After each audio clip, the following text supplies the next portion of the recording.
Good evening from Tel Aviv, and I guess it's good afternoon for everybody in the United States. It's a pleasure to be here with you today.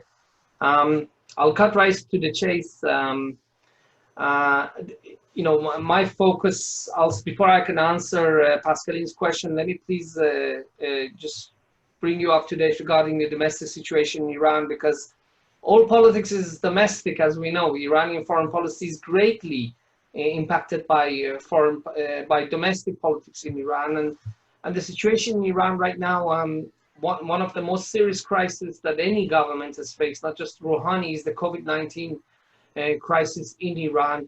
According to official figures, 327,000 people have been infected. Let's remember there are about 82 million Iranians, and there have been 18,000 deaths. Now, that's the official figure. I'm sorry to say that not many people in Iran believe that, and I'm even sorrier to say that probably a lot more people have died and are infected. The number could be 5, 6, or even 10 times higher. Just today, an official, former member of Iran's Corona Committee made a statement to one of the newspapers in Iran, one of the very well-respected newspapers, Jahan Sanat, which means the world of industry, which basically he disputed the government's numbers, and the newspaper was banned. They banned the newspaper for just one interview. Basically the IRGC intelligence, which is one of the strongest intelligence bodies in Iran, is censoring all the numbers regarding COVID-19. They're trying to keep the numbers low. They're doctoring the numbers. It's for several reasons. One of them is that it makes the regime look bad. The other is that if people really become aware of the true number, it could lead to a collapse in economic activity in the country. People could stay indoors more, and with Iran being under very tough sanctions right now, that could be a very, very bad body blow to Iran's economy, which is already battered by mismanagement, by corruption, and by sanctions. But COVID is a serious threat to Iran, to Iranian society, to Iranian economy. Of course, the regime is held responsible by many, and for right reasons. The regime knew that there's been a COVID outbreak in the holy city of Qom in February, but they hid it from the people of Iran because they wanted they wanted large numbers to turn up at the parliamentary elections. For the regime, elections are a big test of legitimacy, and the regime was worried that if people find out, they may not go and vote. So people were not told. And the fact that the regime hit this from the beginning has led to a collapse in public confidence. And one of the consequences of that collapse has been that people don't listen. Sometimes the regime tells things which are actually, sometimes they do tell the truth, believe it or not. For example, they ask people to keep social distancing. They ask people to wear masks. But because the people have been lied to on so many occasions, people don't respect these laws. So that's another reason why COVID in Iran is spreading. The government, which is Rouhani, and the deep state, which is Khamenei and the IRGC, they've both been telling people, please do not travel during this period. People don't listen. People are traveling all over the country because they don't believe, there's so much little credibility that the ruling authorities have in Iran, and this has led to the spreading of the virus. So this is a really, really major crisis, I would say, unfortunately, of biblical proportion that we cannot even begin to imagine. The way they have expanded the Tehran cemetery, they're running out of space in some places in Iran just to bury people. So this is a major crisis that's impacting Iran, and I dare say that this is going to be one of the factors in terms of when it comes to making the calculations for Iran's nuclear program and also its position in the region. Another is regime infighting. This is a major problem in Iran. In Iran, you have two kinds of institutions, which I briefly mentioned.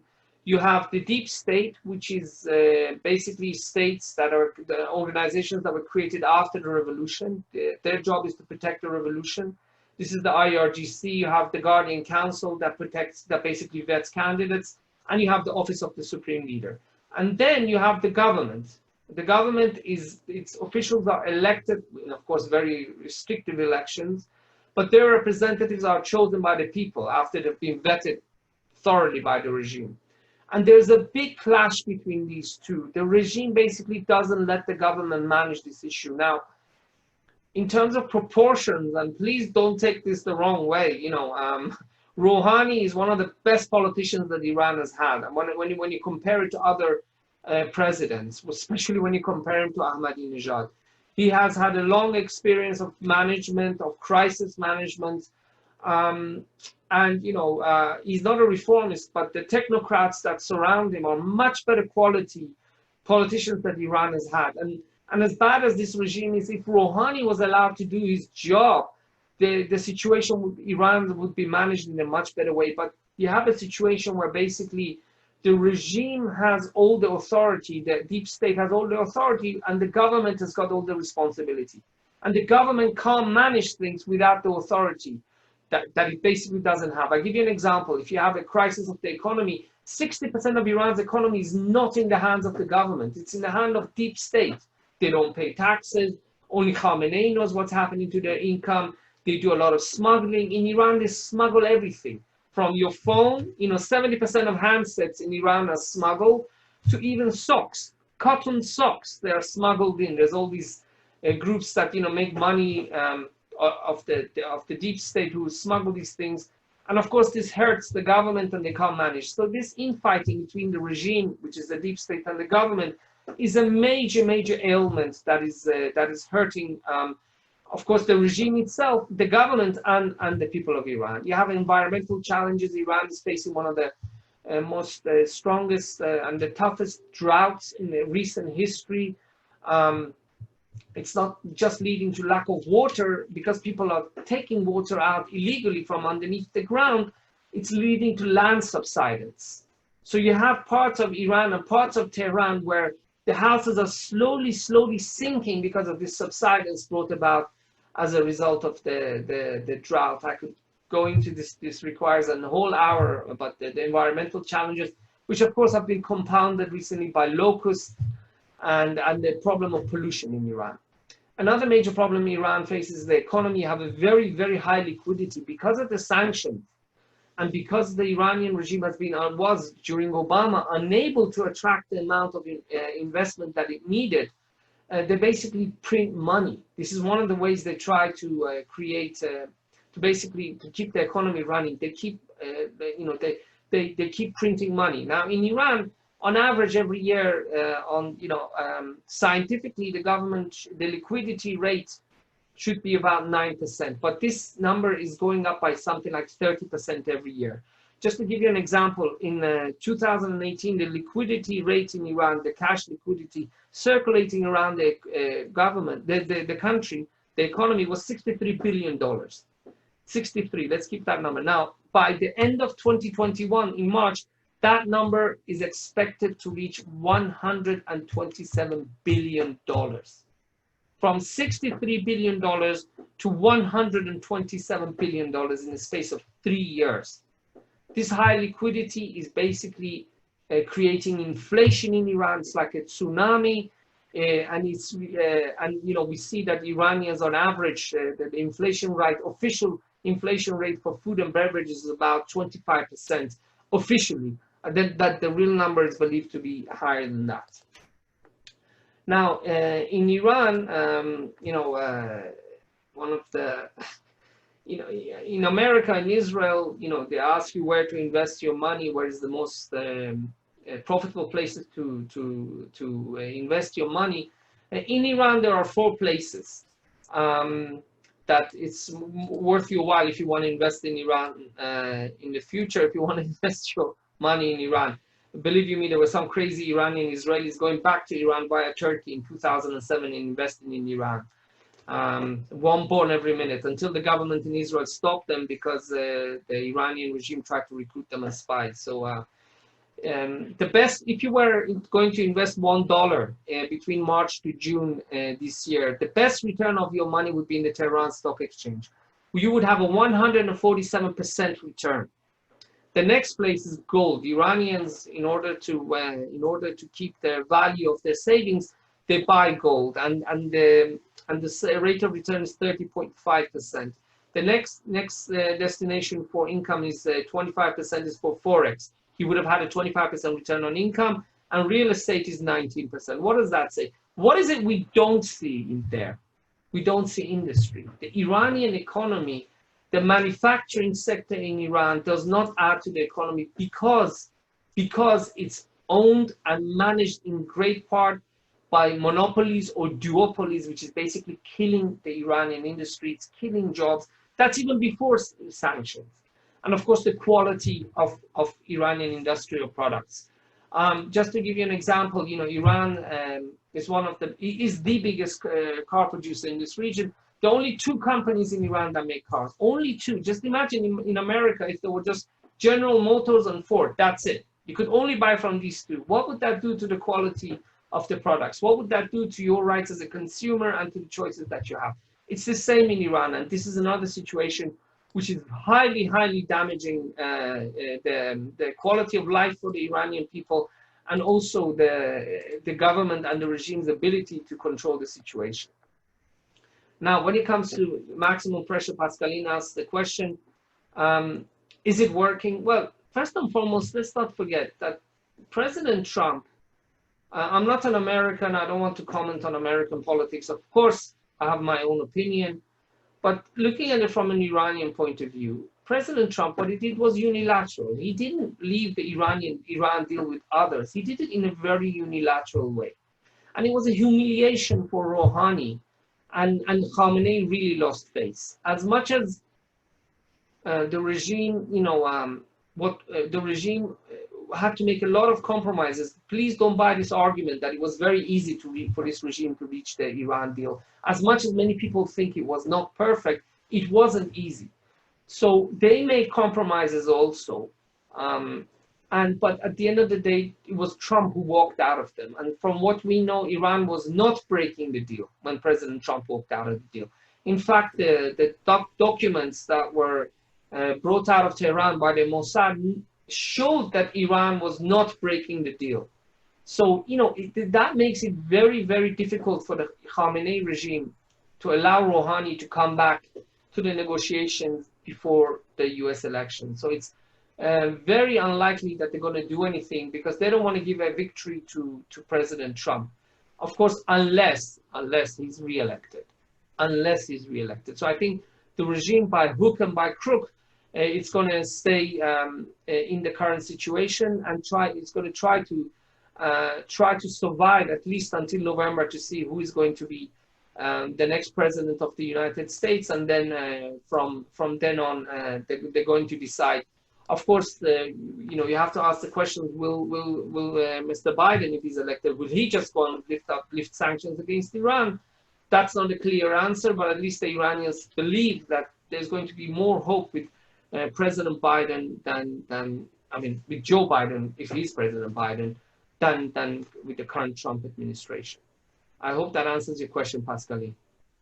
That does, and let's focus a little bit more on what happens. Let's say if Biden is elected, what do you think Iran is like? What kind of scenarios are we looking at? Do you see Iran coming back to the table in certain conditions? It's going to depend on what Biden offers them. Look, this is the Middle East. Actually, it's not just. In business, people don't like to lose face. They don't want to look like, as we say in Hebrew, they don't want to look like a friar. They don't want to look like the sucker. So it really depends what Biden's going to offer them. But at the end of the day, I think as long as it's something symbolic, Iran's ability Iran doesn't have that much leverage at the moment for a number of reasons, because of the way they mismanaged this issue.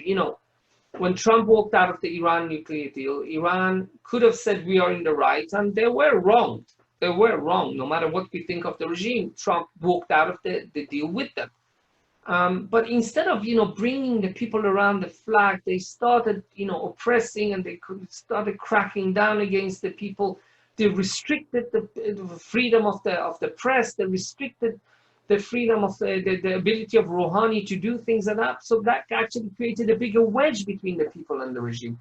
And that has weakened the hand of the regime at home. because that has led also to infighting, which has led to inability to manage the economy. Abroad, the Iranian regime has mismanaged its relations, especially with Europe, and this is, very obvious. It was very obvious that we saw that they planned to carry out some terror operations in Europe, and they failed. Look, from my dealings with the European colleagues in ELNET conferences, which I value very highly because it's very good. It's a very good opportunity for frank exchanges. People don't like to say things in front of camera, but when you meet them in person, it's a much more open interaction. People are much easier in terms of expressing their opinions. There were after the Iran nuclear deal, there was a lot of optimism between the Europeans. I noticed that hopefully there's going to be some change in terms of Iran, how Iran treats Europe. But what have the Europeans seen so far? Soon after the nuclear deal, the Iranian regime tested a missile that said Israel must be wiped off the face of the earth. And this was, the Europeans really didn't like that because they were hoping that Iran's going to moderate its stance towards Israel also. But not only that, the Iranian regime started kidnapping dual Iranian European citizens in Iran. So that was a slap in the face for the Europeans as well. So, the Iranians have lost Europe. And also, let's not forget, as I said, there were a number of terror operations that they wanted to carry out on European soil in France, Iranian, and there was a terror operation in Holland. So the Iranian regime at home and abroad has not managed to keep its supporters. It's actually lost support. Its hands are weakened. So its leverage is not going to be very strong with with Joe Biden. But Joe Biden will have to give them something symbolic. I don't think they're just going to come back to the table as much as their hands are tied. He'll be, I could put it, greasing the wheels much easier for everybody if he gives them something symbolic. But what happens there, what he's prepared to give them, Biden and everything, that I think really depends on domestic US politics more than anything that I could say. I know what we in Israel would like, but whether we're going to get it really depends on our relationship with Biden also. This is why I hope and pray to God that nobody does anything silly like annexation in the foreseeable future, because that's basically going to hurt our voice in the United States and our credibility with the Biden administration. All right, let's move to something a little bit more urgent. In October, the upcoming, the U.S. is going to be submitting soon they have a draft resolution to extend the UN arms embargo on Iran, which is scheduled to expire in October, which will probably be defeated by Russia and China, after which the US might trigger snapback. Now, can the US and Europe find common ground? It's a very good question. I have given the answer here. Unlikely. I'm sorry to say it's unlikely. The Europeans, when President Trump walked out of the nuclear deal, the Europeans feel that they were wrong too. Let's not forget that President Macron, just before President Trump walked out of the nuclear deal, went to President Trump, and he offered to improve the deal to include things such as Iran's missile program. But President Trump decided to Macron wanted to convince Trump not to leave the deal, and that was a very successful, apart from the fact that President Trump didn't listen to him, they actually got along very well. But the fact that the Americans acted in a unilateral fashion, I think that was one of the biggest problems of this decision. The Europeans said, well, if America wants to go its own way, we're going to go our own way. And for them, it was a deal that they'd signed up to despite all the difficulties.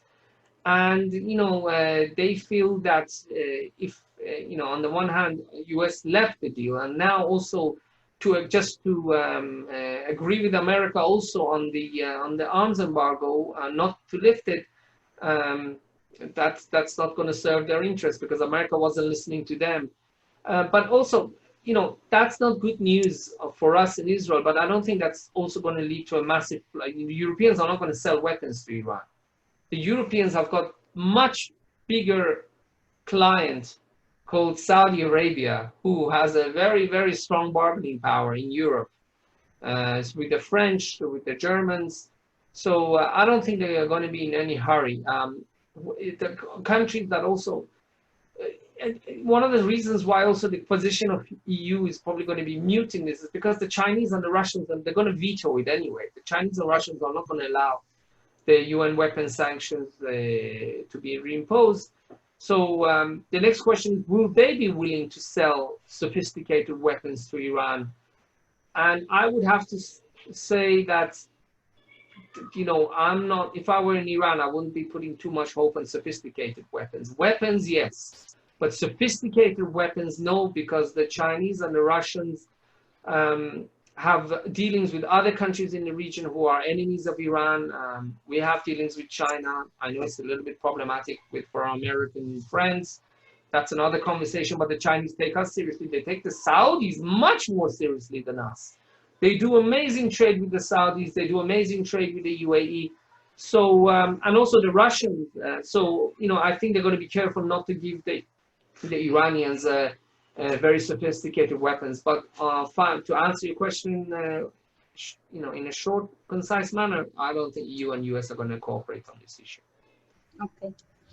Now we have a few more minutes left before we start Q&A, so I want to focus on the regional pushback. Both, you know, you have both the Iran pushing back, US pushing back against Iran. They have a war of attrition. You see, especially the incidents in Iraq, and on the other hand, you have Israel pushing back against Iran, especially in Syria. Now it seems to pose a dilemma to Iran, how to respond to, you know, to the different incidents. They seem to be careful. They want to respond, but it's in a way that that will not cause escalation. What types of Iranian responses do you imagine in the next few weeks, months, given, you know, the you know, more and more escalation and incidents at the border with Israel? Well, let me start with a mysterious event that happened in Tehran. There was a mysterious assassination in Tehran on the evening of Friday, 7th of August, 2020, basically last Friday at sunset. A Lebanese man, aged 58 years old, by the name of Dawood Habibi, and his 27-year-old daughter were killed by gunmen on a motorbike who fired at them using pistols with silencers. They were assassinated in front of the house of Abu Mahdi al-Muhandis. If you remember, Qasem Soleimani was assassinated alongside the leader of the Iraqi People's Militia, Abu Mahdi al-Muhandis. He had a house in Tehran. He was married to an Iranian lady. And this Lebanese gentleman was assassinated in front of his house, in front of Abu Mahdi al-Muhandis' house. Now, Iranian press have presented this gentleman, the Lebanese gentleman, as a history lecturer. I've checked out his name in Persian. I couldn't find anything. So this is a bit of a mystery. This is now who was this person who was assassinated? Why was he assassinated? Who assassinated him?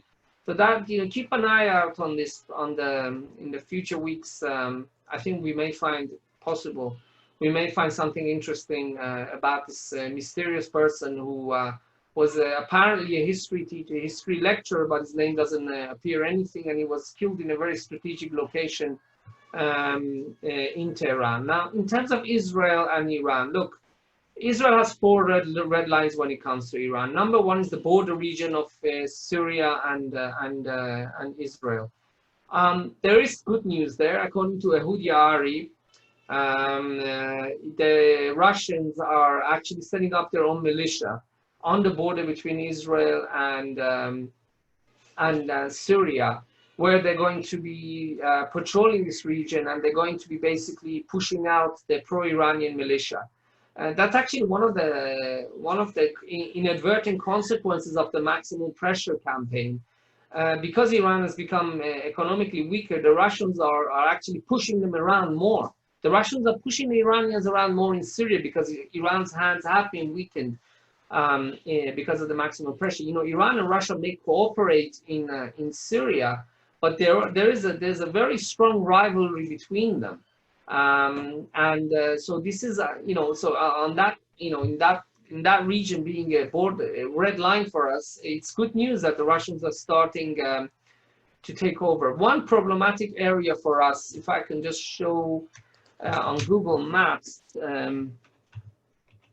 is the border region, border crossing called Abu Kamal, or some people call it Abu Kamal. This used to be occupied by U.S. soldiers. With all due respect, I don't know why President Trump pulled out U.S. forces from this region. This is the crossing, if you can see from the border. You see, this is Syria, this is Iraq. Abu Kamal, this is a crossing where Iran has been shipping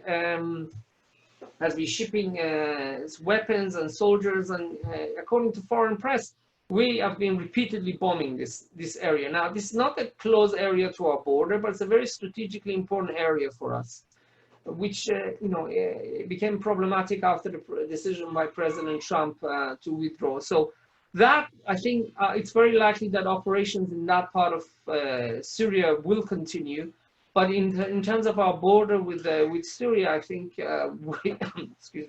we are nearing a situation where hopefully President Putin is going to push out the Iranian militias, according to the article by Yehudi Ari. Another red line for us, it's the question of sorry, I have to put this on. The question of missiles, Iran having accurate missiles.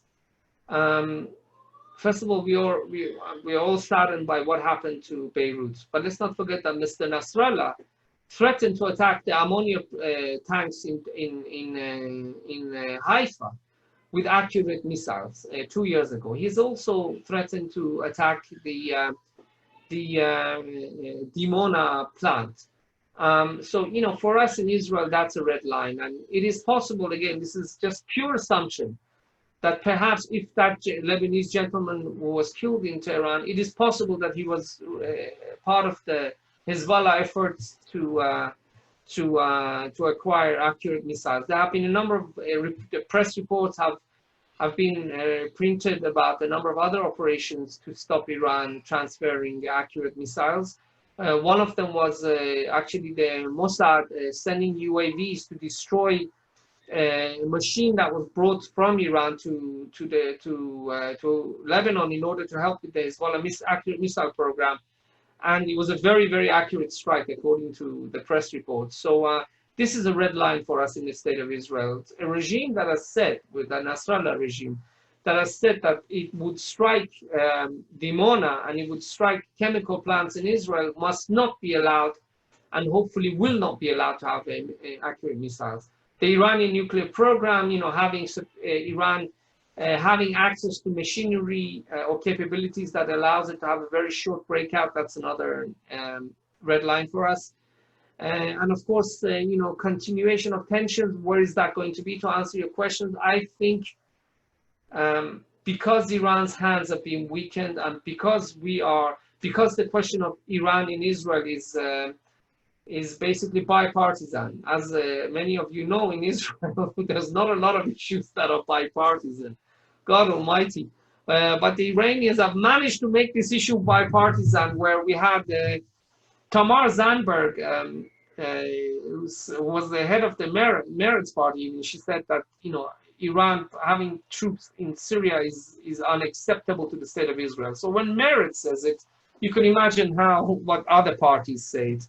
And I have to really thank the Iranian regime for giving us a miracle. In political terms, it's like equivalent to the 9th day of Hanukkah, of a bipartisan issue in Israeli politics. So I think we're going to continue if Mr. Netanyahu is prime minister next week or next year, or whether he's not, expect the continuation of the same.